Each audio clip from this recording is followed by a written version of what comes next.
हे काय वदले साई समर्थ, काय असावा की मथितार्थ, लेंडिया संग्रही सौदागर किमर्थ, काहीही अर्थ कळेना.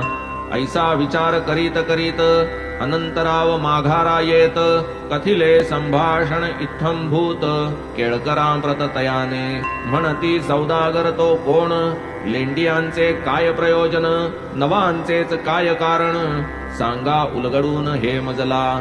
दादा हे काय आहे कोडे, मी अल्पबुद्धी मजते नुलगडे, होईल बाबांचे हृदय उघडे, ऐसे रोकडे मज कथा.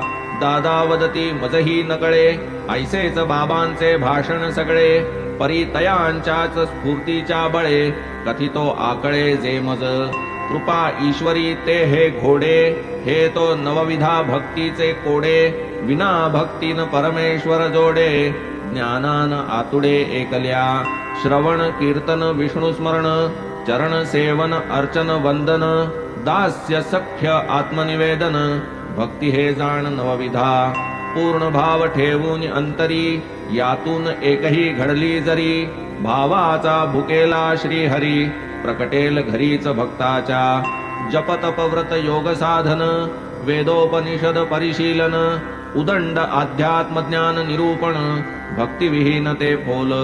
नको वेदशास्त्र व्युत्पत्ती, नको ज्ञानी हे दिगंत कीर्ती, नको शुष्क भजन प्रीती, प्रेमळ भक्ती पाहिजे. स्वये आपणा सौदागर समजा, सौद्याच्या या भावार्था उमजा, फडकता श्रवणादी भक्तीची ध्वजा, ज्ञानराजा उल्हासे.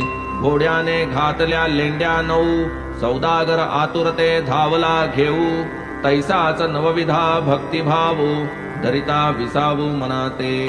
तेनेच मनास येईल स्थैर्य, सर्वाठाई सद्भाव गांभीर्य, त्यावीण चांचल्य हे अनिवार्य, कथिती गुरुवर्य सप्रेम. दुसरे दिवशी अनंतराय, वंदू जाता साईंचे पाय, पदरी बांधिल्यास लेंड्या काय, पृच्छाही होय तयास. अनंतराव तेव्हा प्रार्थिती, कृपा असावी दीनावरती, सहज मग त्या बांधिल्या जाती, काय ती महती तयांची.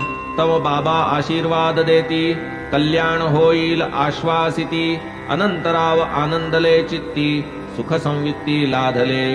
आता आणिक अल्पकथा, श्रोता परिसिजे सादर चित्ता, कळेल बाबांची अंतर्ज्ञानिता, सन्मार्ग प्रवर्तकता तैसीच.